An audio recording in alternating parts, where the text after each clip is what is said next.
Thursday morning இன்றைக்கி 6:30க்கு தாங்க என்னோடய டே ஸ்டார்ட் ஆச்சு. வீடு வாசல்லாம் க்ளீன் பண்ணிவிட்டு ரெஃப்ரெஷ் ஆகிட்டு நான் டீ காஃபி குடிக்க மாட்டேன். அதனால் ஒரு கப் பால் எடுத்துக்கிட்டேன். குழந்தைங்களுக்கு ஸ்கூல் லீவுன்றதுனால நான் அவங்கள டிஸ்டர்ப் பண்ண மாட்டேன், தூங்கட்டும்னு விட்டுட்டேன். மார்னிங் டிஃபனுக்கு தேங்காய் சட்னியும் இட்லியும் தான் செஞ்சுருந்தேன். அதுக்கப்புறம் பிளான்ட்ஸ்லாம் க்ளீன் பண்ணுற வேலை கொஞ்சம் இருந்தது. மணி பிளான்ட்டை 2 டேஸ்க்கு ஒன்ஸ் நான் க்ளீன் பண்ணிடுவேன். இப்போ ஒரு 3 டேஸாக நான் மறந்துட்டதுனால அதில் சின்ன சின்ன பூச்சி இருக்கிற மாதிரி இருந்தது. அதனால தண்ணியெல்லாம் நான் வாஷ் பண்ணிவிட்டு வேறு ரீஃபில் பண்ணிடலான்ட்டு அரிசி கழுவின தண்ணி தான் நான் வச்சுருப்பேன். ஏன்னா அது ஊற்றும் போது செடி கொஞ்சம் ஃப்ரெஷ்ஷாக இருக்கிற மாதிரி ஃபீல் ஆச்சு. அதுலேருந்து நான் அரிசி கழுவின தண்ணியை எடுத்து வச்சு அதில் தான் நான் பிளான்ட் வைப்பேன். அந்த வேலையை முடிச்சுட்டு என்கிட்ட தேங்காய் கொஞ்சம் அதிகமாக இருந்ததுங்க. குழந்தைங்களும் ஹாலிடேயில் இருக்கிறாங்கன்ட்டு ஒரு ஸ்வீட் ரெசிபி செய்யலான்னு திரட்டிப்பால் ரெசிபி தான் செஞ்சிட்ருக்கிறேன். இது தஞ்சாவூரில் ரொம்ப ஃபேமஸான ஸ்வீட்டு. இதுக்கு பாசிப்பருப்பை ஒரு 5 ஸ்பூன் எடுத்து பொன்னிறமாக வறுத்து தனியாக எடுத்து வச்சுட்டேன். ஒரு பவுல் ஃபுல்லாக தேங்காவை துருவி வச்சுக்கிட்டேன். இதுக்கப்புறம் அந்த பாசிப்பருப்பை நல்லா ஒரு சின்ன மிக்சியில் போட்டு பொடி பண்ணி எடுத்துக்குங்க.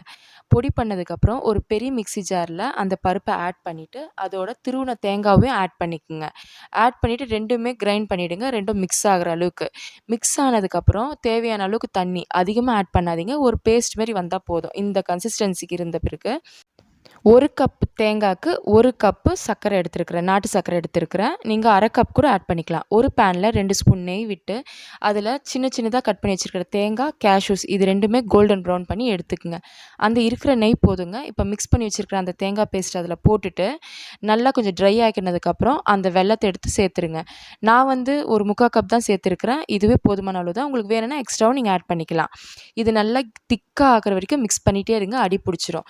இந்த மாதிரி 5 நிமிஷத்துலேயே இந்த கன்சிஸ்டன்சிக்கு வந்துடும். இதில் நம்ம அந்த ரோஸ்ட் பண்ணி வச்சுருக்கிற நட்ஸை போட்டுட்டு மிக்ஸ் பண்ணி எடுத்துட்டா சூப்பரான ஒரு திரட்டிப்பால் ரெடிங்க.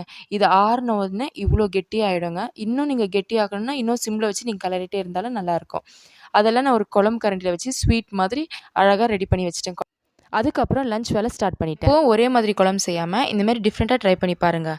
ஒரு மிக்சி ஜாரில் சின்ன வெங்காயம், இஞ்சி, பூண்டு, பட்டை, லவங்கம், ஏலக்காய் இது எல்லாமே நல்லா பேஸ்ட்டாக அரைச்சி எடுத்து வச்சுக்கோங்க.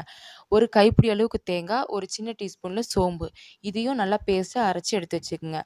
4 தக்காளி பழம், ஒரு கொட்டை புளி இதையும் நல்லா பேஸ்ட்டாக அரைச்சி எடுத்து வச்சுட்டேன். ஒரு கடாயில் முட்டைகோஸை கட் பண்ணிவிட்டு மஞ்சத்தூள் உப்பு போட்டு நல்லா வதக்கிட்டேன். வதங்கின பிறகு ஒரு பவுலில் 4 முட்டை உடச்சி ஊற்றி மஞ்சத்தூள், பெருங்காயத்தூள், மிளகாத்தூள், கரம் மசாலா தூள் இதெல்லாம் போட்டு நல்லா அடிச்சுட்டு ஆறின பிறகு அந்த முட்டைகோஸில் ஆட் பண்ணி வச்சுட்டேன். இது நல்லா ஆறின பிறகு ஒரு பவுலில் இது மாதிரி போட்டு ஸ்டீம் பண்ணி எடுத்துக்குங்க. இது நல்லா ஒரு 10 நிமிஷத்துக்கு வேகட்டும். இது வெந்து முடித்த உடனே அதே பாத்திரத்தில் எண்ணெய், கடுகு, சீரகம்லாம் போட்டு இஞ்சி பூண்டு பேஸ்ட்டு, சின்ன வெங்காயம் போட்டு தக்காளி, தேங்காய் ஆட் பண்ணிவிட்டு எண்ணெய் திரிஞ்சு வந்த உடனே அந்த முட்டைகோஸ் பீஸ் எல்லாத்தையும் சேர்த்துட்டு 5 நிமிஷம் கொதிக்க விட்டு இறங்குனீங்கன்னா சூப்பரான குழம்பு ரெடிங்க. எப்பவும் ஒரே மாதிரி செய்யாமல் இந்தமாதிரி டிஃப்ரெண்ட்டாக ட்ரை பண்ணி பாருங்கள். உங்களுக்கு பிடிச்சிருந்தா சப்ஸ்கிரைப் பண்ணுங்கள், லைக் பண்ணுங்கள், கமெண்ட் பண்ணுங்கள். அடுத்த வீடியோவில் சந்திப்போம். பாய்.